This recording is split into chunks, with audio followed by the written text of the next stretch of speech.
प्रिय दर्शकों, नमस्कार। आपके अपने YouTube चैनल पर आप सभी का स्वागत है। आज हम चर्चा करेंगे चंद्र खाना नंबर 4। अगर चंद्र जो है खाना नंबर 4 में आपके जन्म कुंडली में विराजमान हो तो उसके क्या परिणाम होते हैं, और जो बाकी के ग्रह हैं उनके कॉम्बिनेशन भी हम यहाँ पे देखेंगे। और अगर कोई कॉम्बिनेशन ख़राब हो रहा है तो उसको कैसे सुधार कर सकते हैं, इसके बारे में यहाँ पे हम विशेष चर्चा करेंगे। तो पंडित रूपचंद जोशी जी ने जो किताब लाल किताब लिखी, उसके अनुसार जब चंद्र खाना नंबर 4 में हो, अगर चंद्र खाना नंबर 4 में हो तो ऐसा व्यक्ति अपने परिवार की उन्नति करने वाला होता है, अपने परिवार को आगे बढ़ाने वाला होता है। और माता का अगर वो सहयोग करता है या माता का सहयोग लेता है, कहने का मतलब चाहे माता का सहयोग ले या माता को सहयोग दे, दोनों में ही उसका फ़ायदा है। तो इसका जो सीधा सा मतलब है कि माता से विरोध नहीं करना है। माता का सहयोग या तो आप लेते रहो, उनके आशीर्वाद लेते रहो, या माता का सहयोग, माता को सहयोग देते रहो। सहयोग लेना या देना दोनों ही आपके लिए, दोनों ही बहुत ही आपके लिए फ़ायदेमंद साबित होने वाले हैं। तो अगर माता से विरोध नहीं करता है ऐसा जातक, वैसे सामान्य तौर पर जो चतुर्थ भाव का चंद्रमा है वो माता से विरोध नहीं करवाता है, लेकिन फिर भी अगर कोई विपरीत परिस्थितियां बन रही हैं जिसमें ऐसी संभावना बनती है जहाँ पे माता को कटु वचन बोलता है या माता से विरोध करता है, जातक हो चाहे जातिका हो, तो वहाँ पे चंद्रमा का प्रभाव अशुभ होने लगता है। फिर जो चंद्रमा शुभ परिणाम देने वाला होता है वही चंद्रमा आपको मानसिक तनाव भी दे सकता है, क्योंकि ये शुभ कारक चंद्रमा है और जो शुभ कारक है वही दुख कारक भी बन सकता है। तो यहाँ पर विशेष सावधानी बरतने की जो सलाह दी जाती है वो ये है कि माता को प्रसन्न रखें, माता का सहयोग लें, माता का आशीर्वाद लेते रहें। और माता तुल्य स्त्री, चाहे वो अपनी माँ हो चाहे दूसरे की माता हो या सौतेली माता हो, वो माँ ही है, माता ही है। और जिसने ये भेदभाव ख़त्म कर दिया उसकी उन्नति निश्चित है, 100% निश्चित है। उसको कोई आगे बढ़ने से रोक नहीं सकता। ये बहुत ही ध्यान देने वाली बात है कि अधिकतर जो व्यक्ति हैं, अधिकतर जो लोग हैं, वो कहीं ना कहीं माता को जो है, आजकल की खास करके जो जनरेशन है, वो माता को तवज्जो, माता को वैल्यू देना एकदम ख़त्म कर दी है। उनको वैल्यू नहीं देती है, या उनको अपने साथ नहीं रखते हैं, या उनसे विरोध होता है, या कोई ना कोई लड़ाई झगड़े वो लोग करके बैठे रहते हैं। तो उनकी खोई जो सोई हुई बदकिस्मती है वो जग जाती है। तो अपनी बदकिस्मती को न जगा के अपनी खुद किस्मती को जगाएं, अपने भाग्य को जगाने का प्रयास करें, ना कि दुर्भाग्य को आमंत्रित करें। तो माता ही यहाँ पे सब कुछ है। चंद्रमा को ठीक करने का केवल और केवल एक ही उपाय है कि आप माता की सेवा करें, माता का सहयोग लें, माता को सहयोग दें और उनको कुछ गिफ्ट वगैरह देते रहें और उनसे आशीर्वाद लेते रहें। अब जो चंद्रमा है, चूँकि ये अपना उसका खुद का घर है, स्वयं उसका कारक भी है, और यहाँ पे बृहस्पति उच्च का हो जाता है। तो बृहस्पति यहाँ पे उच्च है, मतलब सोना। अब यहाँ पे चंद्रमा शुभ स्थिति में होने से सोना देता है, सोना आपको देता है, इतना अमीर बना देता है कि आपके पास सोना ही सोना हो जाता है। अगर उससे भी अगर थोड़ा मंदा हो गया, कम शुभ स्थिति में है, तो आपको चांदी देता है। कहने का मतलब फिर भी आपको अमीर बनाएगा, थोड़ा कम अमीर बनाएगा, लेकिन फिर भी अमीर बनाता है। तो कुल मिलाकर यहाँ पे वो शुभ परिणाम ही देता है। और उससे भी अगर कुछ और खराब हो गया तो फिर आपको दूध देता है, सोना, चांदी, दूध। फिर और अगर नीचे चले जाएं कि और भी मंदा होने के बाद भी ये शुभ परिणाम दे रहा है यहाँ पे, क्योंकि वो चंद्रमा है, वो माता का घर है और चंद्रमा स्वयं वहाँ पे विराजमान है। तो अपने घर में होने की वजह से और वहाँ पे शुभ स्थिति में होने की वजह से वो शुभ परिणाम ही देगा। दूध नहीं तो फिर पानी तो निश्चित ही देगा। अब पानी का मतलब ये हुआ कि आपको खाने पीने की कमी, जो दैनिक आपकी रिक्वायरमेंट है, दैनिक चर्या में जो आप डेली रूटीन में जिन वस्तुओं की जिन रिसोर्सेज की आपको ज़रूरत है।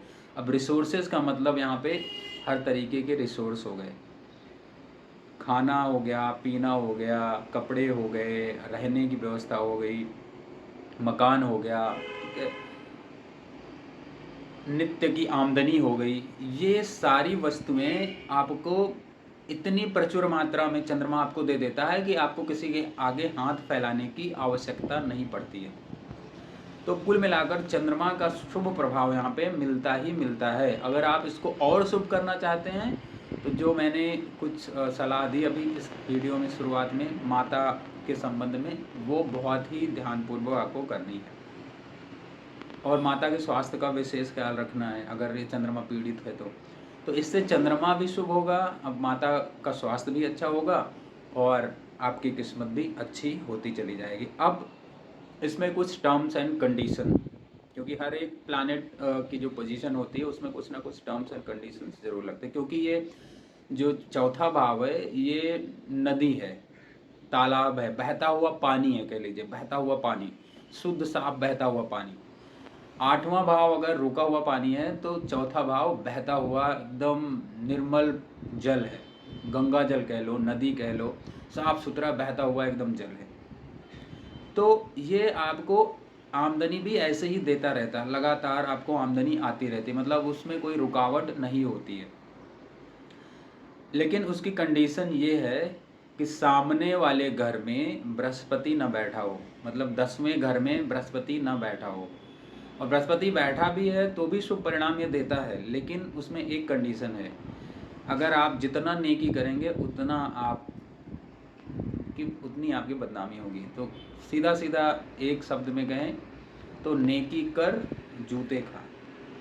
ये अगर सामने वाले घर में 10वें घर में अगर बृहस्पति बैठ जाए तो ये कंडीशन होती है, नेकी कर जूते खा वाली स्थिति बन जाती है। तो इन व्यक्तियों को विशेष ध्यान करना है। आप अगर किसी को रोटी खिला रहे हैं, किसी गरीब को, तो फिर ऐसा कर सकता है कि हमको तो रोटी में जहर खिला दी, तो आप नेकी भी करेंगे और बदनामी भी होगी। तो इस अवस्था में आपको केसर का उपयोग करना चाहिए, बिना केसर के ये ठीक हो ही नहीं सकता। अगर केसर का आप तिलक लगाते हैं माथे में और उसके साथ में ही आप नाभि में लगाते हैं और उसके बाद आप जीभ पर भी वो नित्य लगाएं, तो इससे जो अशुभ परिणाम है वो कम हो जाता है बृहस्पति के 10वें भाव में होने का।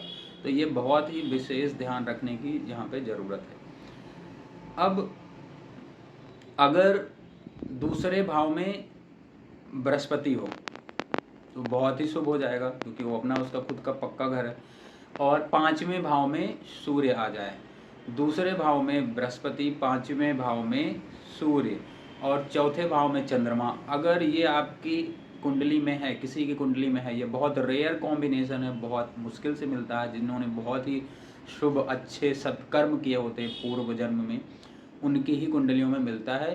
तो ऐसा व्यक्ति राजाओं का राजा होता है, महाराजा होता है, कह लो। इतना धन होता है वो, उसके पास इतना धन होता है, ये बहुत बड़ा एक राजयोग है। और ये राजयोग सारे राजयोगों के ऊपर समझो कि भारी पड़ता है। तो ये राजयोग बहुत ही अच्छा है, लेकिन टर्म्स एंड कंडीशन में फिर यहाँ पे इम्पॉर्टेंट है कि माता से आपकी अनबन नहीं होनी चाहिए। अगर सामने वाले घर में कहीं राहु आ गया, बुध आ गया, तो स्थिति बिगड़ सकती है। इसलिए थोड़ा सा आपको यहाँ पे ध्यान रखने की आवश्यकता है।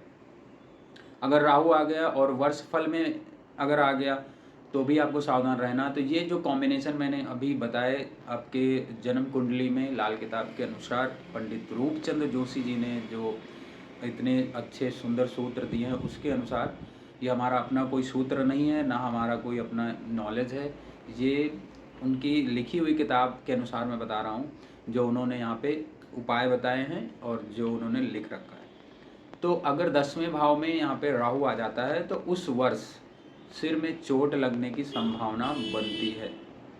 तो इस समय अगर उस वर्ष अगर आपकी ऐसी स्थिति बन रही है, सामने वाले घर में राहु आ रहा है, चौथे में चंद्रमा विराजमान है, तो आपको लाभ तो बहुत होगा, बहुत अच्छे परिणाम भी मिलेंगे। लेकिन यहाँ पे विशेष ध्यान रखना है, अगर आप कहीं बाहर जा रहे हैं, टू व्हीलर चला रहे हैं, तो हेलमेट बहुत अच्छा लगाएं, ठीक है। और किसी अनजान व्यक्ति के व्हीकल पे जल्दी बैठे नहीं, क्योंकि ये संभावना बहुत प्रबल हो जाती है कि आपको किसी अनजान व्यक्ति के द्वारा या खुद के चलाते चलाते कहीं ना कहीं सिर में चोट लग जाए। तो बहुत ध्यान रखना है कि आपको इस तरीके की घटना ना घटे। और साथ में जब भी आप कार चला रहे हैं उसका विशेष ध्यान रखें, सीट बेल्ट लगाना है आपको, गाड़ी में सब कुछ ठीक है, ये सारी चीज़ें विशेष ध्यान रखनी चाहिए। अगर सामने वाले घर में शुक्र आ जाता है, 10वें घर में शुक्र आ जाता है, तो ऐसे बहू और सास की बहुत बनती है, मतलब एक दूसरे की सहयोगी हो जाती है। तो ये एक अच्छा कॉम्बिनेशन है। लेकिन शुक्र अगर चौथे में आ जाए तो थोड़ा सा यहाँ पे मन मुटाव की स्थिति बनेगी। हालांकि शुक्र भी बहुत ही शुभ परिणाम देता है। इसके साथ में इसके शत्रु ग्रह जैसे राहु हो गया, बुध हो गया, केतु हो गए, अगर ये सारे ग्रह चौथे भाव में आ जाएं तो चंद्रमा का जो परिणाम है, चंद्रमा का फल है, वो खराब हो सकता है।